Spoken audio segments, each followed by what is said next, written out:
نحمده ونصلي ونسلم على رسوله الكريم أما بعد فأعوذ بالله من الشيطان اللعين الرجيم بسم الله الرحمن الرحيم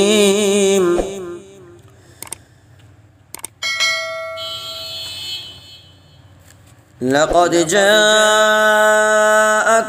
من الله نور وكتاب مبين قال النبي صلى الله تعالى عليه وبارك وسلم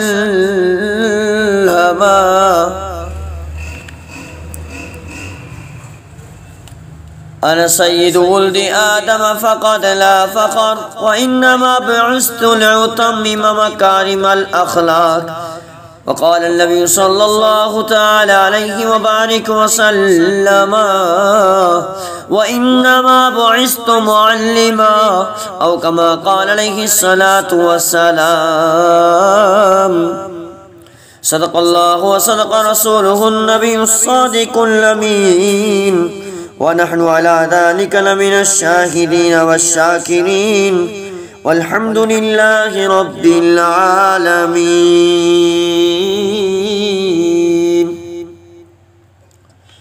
عزیزان گرامی میرے محترم سامعین مکرمین، اللہ کے احسان اور کرم نوازی سے ربیع الاول کے ماہ میں ہمارے یہ سیرت کا یہ پروگرام جاری و ساری ہے.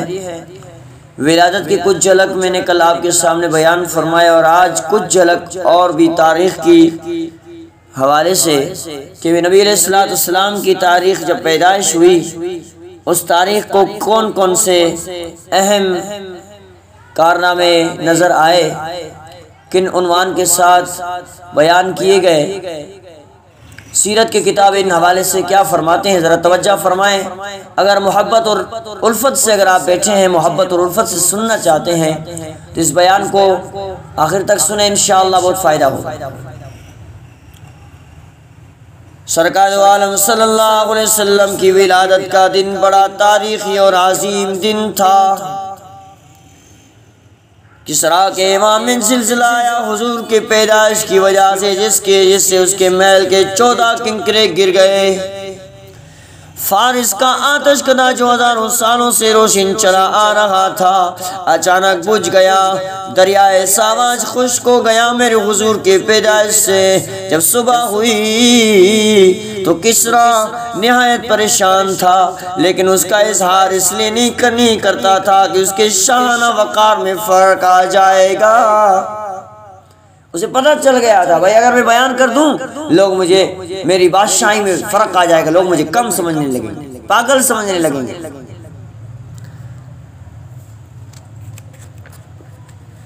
اس درباریوں کو جمع کیا، ابھی گفتگو شروع کی تھی کہ خبر آ پہنچی کہ فارس کا جو آتش گدا ہے وہ بھی بجھ گیا ہے. اب گفتگو شروع کی تھی کہ بھائی پتہ چلا کہ فارس میں جو کہ آتش گدا چل رہا تھا وہ بجھ گئی. کسرا کی پریشانی میں اور اضافہ ہو گیا. ادھر سے کسی آدمی نے کھڑے ہو کر یہ کہا کہ میں نے رات کو ایک خواب میں دیکھا ہے کہ سخت اونٹ عربی گھوڑوں کو کھینچے جلے جا رہا ہے اور دریائے دجلہ سے پار ہو کر تمام ممالک میں پھیل گیا ہے. کسرا نے موبزان سے پوچھا کہ اس خواب کی تعبیر، یعنی تعبیر والوں سے پوچھا کہ اس کی تعبیر کیا ہے. کہا کہ شاید عرب کی طرف کوئی عظیم الشان واقعہ پیش آنے والا ہے. عظیم الشان واقعہ اللہ کے رسول کی پیدائش کی طرف اشارہ. کسرا نے اسی وقت کسی بڑے عالم کو دربار میں طلب کیا، بھائی عالم جی بتائیں ہمیں یہ مسئلہ اور سمجھائیں.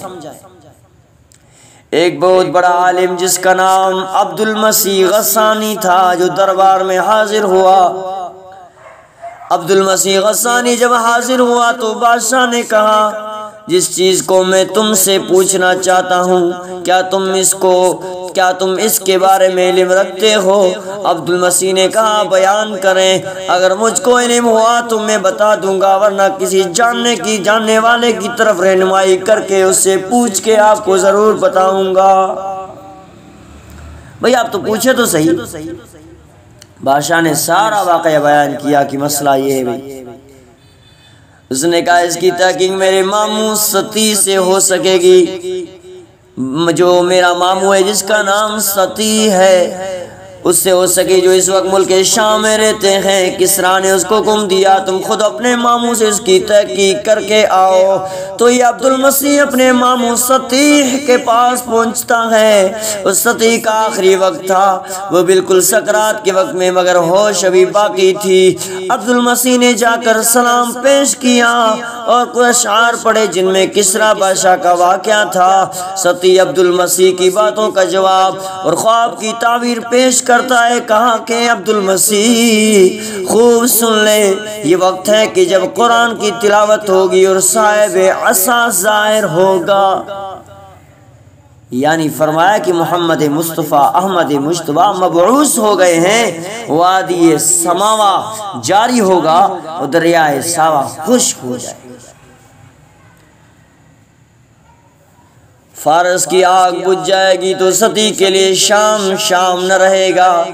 بنی ساسان کے چند مرد اور عورتیں کنکروں کی مقدار کے برابر بادشاہت کریں گے، جو چیز آنے والی تھی وہ آ چکی ہے، یہ کہتے ہوئے مر گئے، فوت ہو گئے۔ آخری دم بغوتی الفاظات کہے منہ سے سطیح نے، ادھر ہی اس کی وصال ہو گئی، ادھر ہی فوت ہو گئی۔ عبد المسیح واپس آتا ہے اور کسریٰ کو سارا واقعہ بیان کیا۔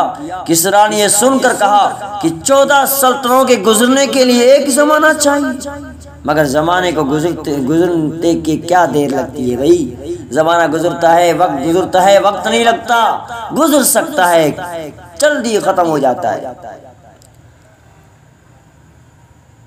دیر نہیں لگتی۔ 10 بادشاہتیں تو 4 سال ہی میں ختم ہو گئیں اور باقی 4 بادشاہتیں حضرت عثمان کے زمانے خلافت تک ختم ہو چکی۔ پھر نہ کسریٰ نظر آیا، نہ ہی کوئی قیصر نظر آیا، جدھر دیکھا بھی اسلام کا پرچم نظر آیا۔ کسی نے کہا نہ آنے والے نبی کی شان ہے کہ کافر بھی پریشان۔ ایسا نبی، واہ!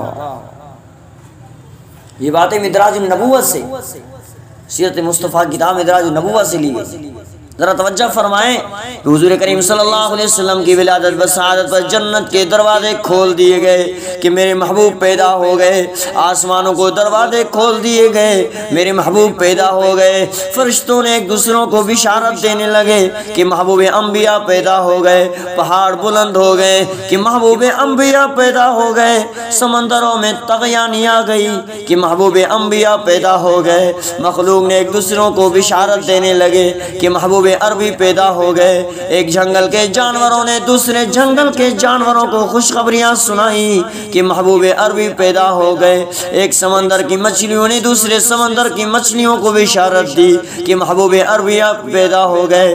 اللہ تعالیٰ نے اس سال تمام عورتوں کے ہاں نرینہ اولاد کی پیدائش کی کہ محبوب عربی پیدا ہو گئے، تمام دنیا نور سے بھر گئی کہ محبوب عربی پیدا ہو گئے۔ کسی نے کہا کہ نور ہی نور ہر ایک سمت میں چھایا ہوگا، نور ہی نور ہر ایک سمت میں چھایا ہوگا، جس گھڑی چاند حسین عبداللہ کا چمکا ہوگا۔ آخری بات کرتا ہوں آپ کے سامنے، یہودی عالم کی گواہی، اس عنوان پہ میں مختصر آپ کو بتاؤں۔ یہ واقعہ ہے ام عائشہ صدیقہ رضی اللہ تعالیٰ عنہ کی۔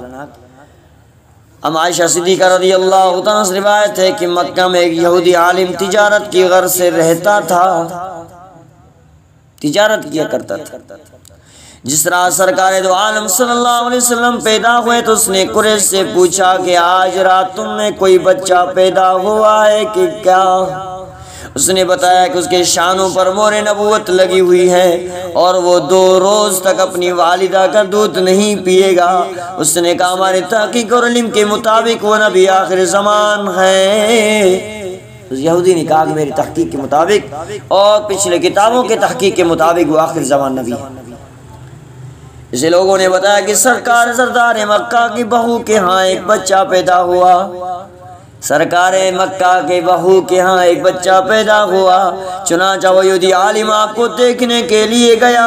یہودی عالم نے دونوں شانوں کے درمیان جو علامت تھی مور نبوت کو دیکھا تو بے ہوش ہو کر گر پڑا۔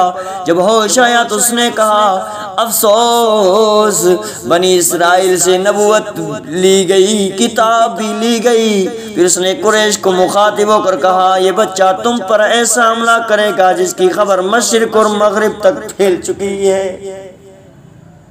قریش والو، یہ ایسا حملہ کرے گا جس کا ڈنکا مشرق اور مغرب میں بجے گا۔ کسی اللہ والے نے کہا چاند صحن چمن کو اپنی بہاروں پہ ناز تھا، وہ آئے تو سارے بہاروں پہ چھا گیا ہے۔ ایسا چھا گئے جس کی بات ہی نہیں۔ اللہ کے رسول کی پاک اور صفائی میں کیا بات کروں۔ اللہ رب العزت سے دعا ہے رب العالمین ہمیں عمل کرنے کی توفیق عطا فرمائے۔ زندگی رہی تو انشاءاللہ حضور کے پاک اور صفائی ولادت کے وقت کتنے حضور پاک اور صاف تھے، زندگی رہی تو انشاءاللہ یہاں سے بیان ہوگا۔ رب العالمین سے دعا ہے رب العالمین سیرت طیبہ پہ عمل کرنے کی توفیق عطا فرمائے۔ وآخر دعوانا الحمدللہ رب العالمین۔